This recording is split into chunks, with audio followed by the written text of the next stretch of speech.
It's Eddy String, and you're listening to 6 Towns Radio. Classic hits and today's biggest tunes. 6 Towns Radio.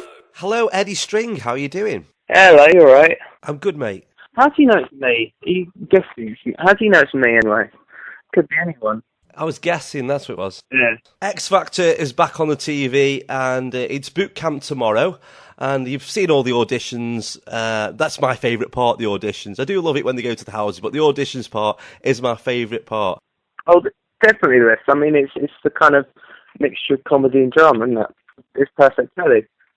They should just draw a line. They should just draw a line once it gets to boot camp. Say, right, it's all over. Let's have a vote. Let's have a phone vote. Who's your favourite? Make a much better TV program. It wouldn't be so long and drawn out either. Yeah. So, Eddie, your audition has got to be the most talked about audition for years. You know, people go up there on stage, have a sing along, and it goes whichever way it goes with the judges. But you took it to a new level. Yeah, I thought of it as more of a production than an audition. That's how I looked at mine. I just went out there and behaved like a right anarchic twit.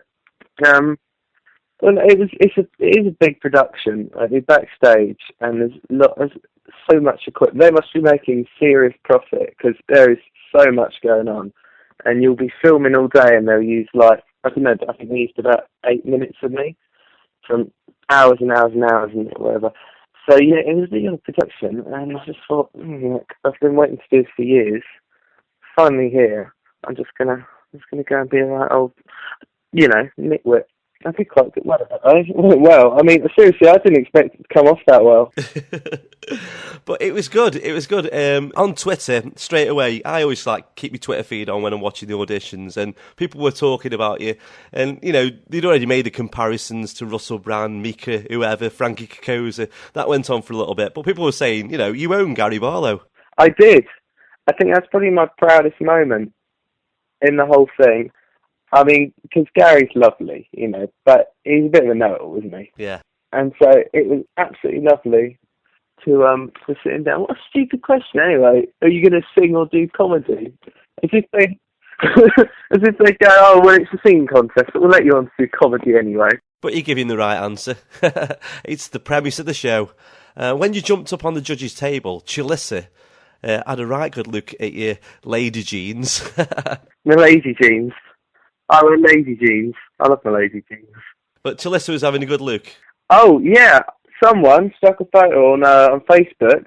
It was a still, and absolutely every single one of them was looking at my crutch. It was ridiculous. It was as if, I don't know, as if it was anything to look at, really. I mean, it's just a very tightly concealed package in some women's jeans. It's nothing else to look at. So you chose a song last night. Was that your first choice all along? That's what you were going to do? Yeah, they let me do that. I had a feeling that they might get me singing something more. I don't know. I mean, it's a kind of poppy sort of rock song, but they let me do it. I was really happy, and actually, I said my proudest moment was sitting down, Gary. It was when that song went to number 93 in the charts last week. That was just ridiculous, to see how much of an influence you can have with 10 minutes of telly. It's one of my favourite songs too. I do student nights DJing, and it goes down a storm, so, having a bit of a reinvention, which it's had, can only be a good thing. Yeah, I thought that. I mean, I didn't intend to set out to sort of make the Strokes cool again, but it seems that people have been a bit reacquainted with them now, which is lovely. Yeah, I can see Julian and the guys rubbing their hands, you know what I mean? They might be doing another tour on the back of it. Because that can happen, can't it, from a TV show? I did email them. I go, just sort of hinting, have you heard about your track? It got to number 93. Don't suppose I could pop by a show anytime soon, could I?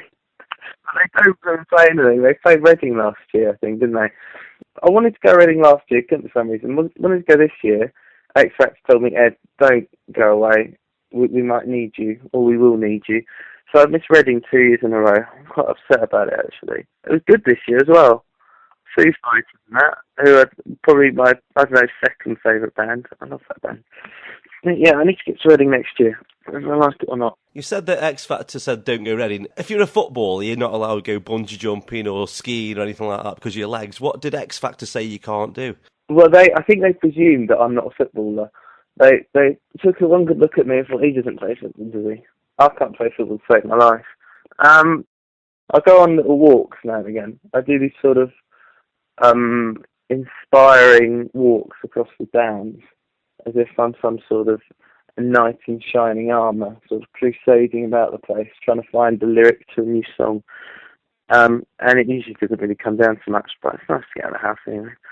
It's just hard these days to go for a walk when you're walking past people smiling at you and other people going, well, saying explicit words. What's the word? Expletive words that I can't mention on the radio in the afternoon. But yeah. Have you had any confrontations because of it? One or two. There was one last night. I was out in Brighton last night, and there's one lad who, to be fair to him, he didn't like me before, but thanks to this newfound fame, whatever you call it, he was just going for it. In a film or something, he saw me at the corner of his eye and spent the whole evening just trying to go for me. Like, it's so sweet, his mate's just holding him back. It was about 3 hours it went on for. And he's just, I just look at him and I just think, you didn't care much before, and you care now, you're just jealous, aren't you? So it doesn't really bother me. But there's all sorts of, confrontations. But there's also so much love as well. Have you had any proposals? There's been too many proposals to count. The only problem is, going on the X Factor, most of your friends turn out to be 14-year-old girls. But yeah, I'm playing Gig Under next week, so that might turn out a few people. Yeah, because you've been playing music with your band for a while now, haven't you? Yeah, bands for ages in Brighton, just trying to get somewhere, I made about as much progress as a snail, and then this happens, and I felt like some sort of Concorde, and it sort of seems to have gone somewhere. I don't know where it's going to get from here, but yeah, that's what I'm quite proud of, actually, because a lot of singers go on the X Factor, having never really been on a stage before, or whatever. I mean, there's a lot of people in musicals and whatnot, but I've been on the front lines, or whatever. Been on the front lines playing pure rock and roll music in 30 CD clubs. I like it. I like that way of describing it. Yeah, it's much more, I think, it's a bit more of a pure environment that I come from. You get a lot of singers who just sing away in their bedrooms their whole lives, and then X Factor's their chance to shine. Yeah. There's people being on this year, like, a good example is Lucy Spragg, and I saw her at a festival quite a long time ago, and, she's a great performer, but that's probably the only way she'll break it in how the music industry is now. Well, I'm glad that she's been playing at festivals, definitely in the past, because it shows some sort of, what's the word be? What time were you up to last night? Well, I got in about 4-ish, but it wasn't a heavy one, so I shan't hold myself. I'm a nocturnal creature. Yeah, me too. Yeah, it's better that way, isn't it? I've got a light phobia of the dark. Especially right now, life is so exciting that there's just a feeling of why sleep, really. Boot camp was when it released. I went for about, I think it was 4 or 5 days without really sleeping much, and so doing interviews about it, I was really vague. They're like, I can't really remember anything. Did I get through or not? I don't know. I think I don't know. You have to ask ITV. Watch tomorrow. That's what you got to do. Watch tomorrow. Don't ask me. I don't remember. Yeah. You've just said you're out till late at night, living a bit of a rock and roll lifestyle. But, you've said before on Twitter that money's hard. So, what else are you doing to make money? Well, the thing is, life is exactly the same as people always wanted to talk to me and always wanted to have a photograph of me.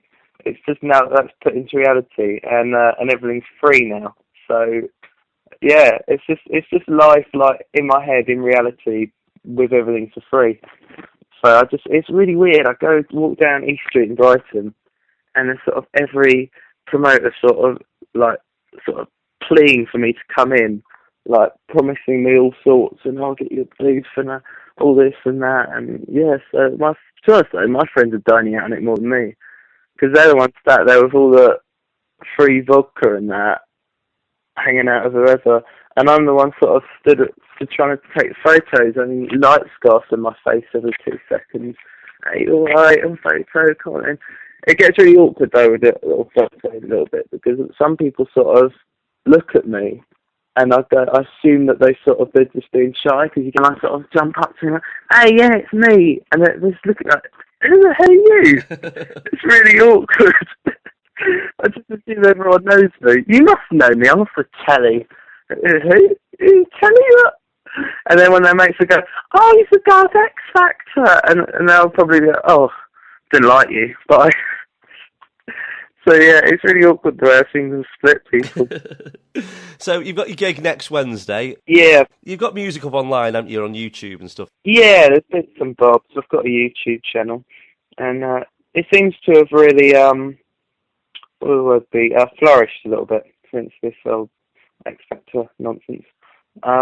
Yeah, I think it's really, because I don't know anything about IT or the internet or viral marketing, so it was really nice to just have that boost. And that's what I can say for the X Factor. You know, a lot of people slag it off, but if you've got ambition and you're actually quite good, not saying I am, but there are a lot of good singers in it. It's really good for them. And it's sad how people write off the people as well as the X Factor. I think write off the X Factor if you really want, but the people are just like they got ambition, really, isn't they? I want to wish you good luck with it all, mate. You know what I mean? You've made me laugh. I managed it. And you showed us all how you can do an audition at X Factor. You haven't just got to go up there and sing. You can go up there and entertain. Well, that's the thing. There's so many people who just go up and sing. And I was just looking at it. I was thinking, how many Adele songs have I... This time last year, I mean, how many Adele songs and Rihanna songs have I heard? I want to sing. You know, people complain about it like I'm dicing with the devil and that. But well, I just sort of thought, if you want to change something, just do it, or don't, or stop complaining about it. You know, so I just went for it. Give it a go. Nice bit of wisdom at the end there, Ed. Thank you. There's a moral to the story. I might look like just skinny jeans and big hair, but I've actually got a heart of gold and I'm a wise old owl too. Yeah, mate. Yeah, well, we'll have to get you up in Stoke-on-Trent in a few months. You know, come and entertain the people of the Midlands. Give us a ring back. Give us a ring back one day. We'll have another one. Can I mention my gig on Wednesday where it's at? Go for it. I would love it if you would all come down to the Water Rats Theatre on Wednesday, the 26th of September 2012. Nicky's show. I'll be playing. We're on about 10. And yeah, just come down. Tickets will be available online. I think about now. And it's £8. So bring everyone. Just go wild. I'll go wild. I mean, it's going to be even more wild than the old X Factor, because there were a lot of things I couldn't do on the X Factor. All my clothes had to stay on. But here, anything could happen. And they can find you on Twitter as well. That's a good way to find out what you're doing. Yeah, I'm not hard to find. Oh, actually, one thing, I am a little bit hard to find, because there's someone who's made a parody account of me, and there's more followers. He's only got 20,000. I've only got 9,000. That is bad, isn't it? That's bad. That's bad luck. Thank you very much again. You take care, mate. It's been brilliant having you on the phone. Thank you. And I've been speaking to you as well. Yeah, you take care, man. I'll speak to you in a bit. And you. See you soon, mate. Bye-bye. Bye-bye.